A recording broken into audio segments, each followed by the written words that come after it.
breaking news. Conservative activist Charlie Kirk is dead at the age of 31 years old. The husband and father was assassinated at an event at Utah Valley University yesterday afternoon. He was speaking at a debate hosted by his nonprofit political youth organization. It's called Turning Point USA.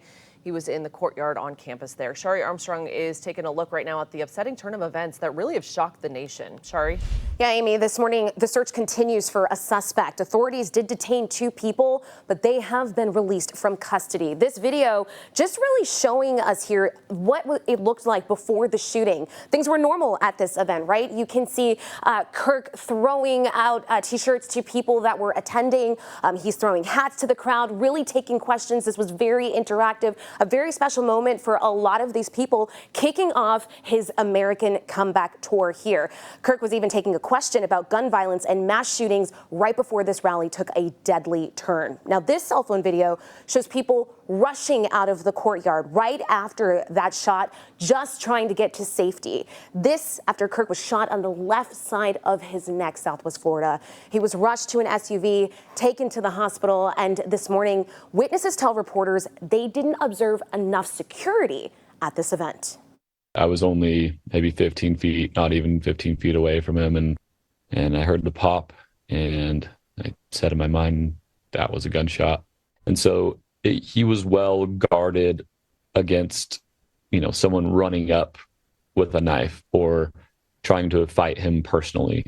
And there was no one to check our tickets. There was no one checking bags. We both had full backpacks on.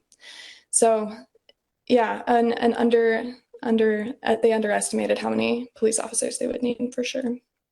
Kirk was shot before an audience of 3,000 people, investigators tell us, and the search for the shooter continues. I want to tell you what investigators are saying right now about that person. There is a very limited description right now from investigators, but they tell us the shooter dressed in all dark clothing, potentially shot from a roof on campus.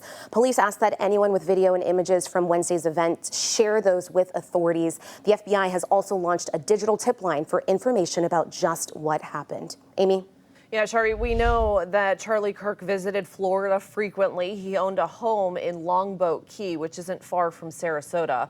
Our Collier County community correspondent Eric Lovelace used his connections to speak with a man who once shared the stage with Kirk.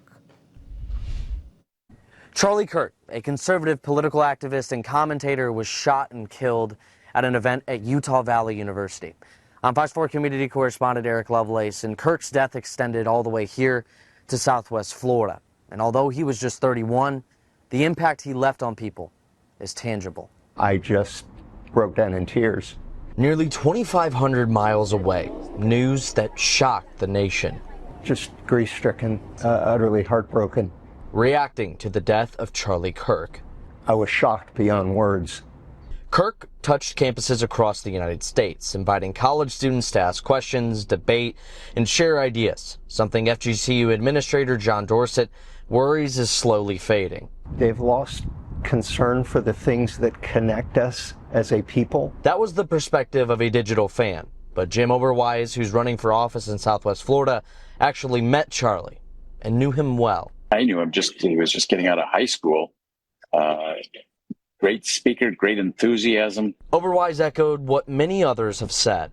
Of all the people that might be attacked by somebody else, I'd put him almost at the bottom of the list. I just couldn't believe it when I heard that.